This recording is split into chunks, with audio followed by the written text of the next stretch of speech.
আজকে বিএনপির ভাইদেরকে একটা কথা বলি, আপনারা হয়তো অনেকে জানেনও না।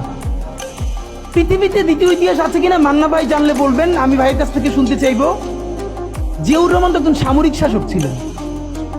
একজন সামরিক শাসক সামরিক ফরমান জারি করে দেশে গণতন্ত্র ফিরেছে, পৃথিবীতে এই নজির নাই যেটা জিয়াউর রহমান করছেন।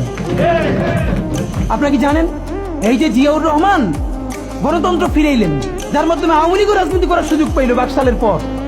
সেটা কিসের মধ্য দিয়ে? তখন তো সংসদ নাই, সংবিধান তো সংশোধনও করা যাইতেছিল না। কিসের মধ্য দিয়ে?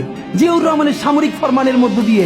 পৃথিবীর একমাত্র একজন সামরিক শাসক যিনি ফিল করলেন না, সামরিক পন্থা দিয়ে করা যাবে না, গণতন্ত্রে ফিরতে হবে। এবং দেখেন হাসিনারে এবং আওয়ামী লীগের চরিত্রটাই হলো এরকম, এর যে একটু ভালোবাসে তারই সে হত্যা করে।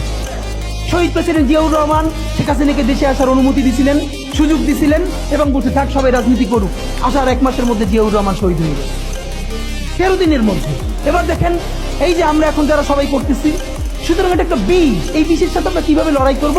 জাতীয় ঐক্যমত্য তৈরি করতে হবে। সুতরাং পলিটিক্যাল পার্টি এবং সবার প্রতি একটা কথা, প্লিজ আপনারা বিএনপিকে শতভাগ কর্নার করে দিন না।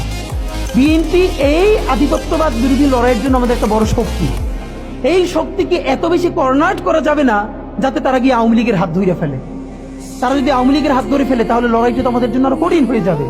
বরং বিএনপির প্রতি আমাদের চ্যালেঞ্জ হলো, যেই বিএনপি বাকশালী সংবিধানের প্রতি প্রেম দেখাবে, তার শহীদ জিয়ার ছবিটা সামনে এনে বলতে হবে যে এই বাকশালী সংবিধান তো জিয়াউর রহমানই ছুঁড়ে মারছিল।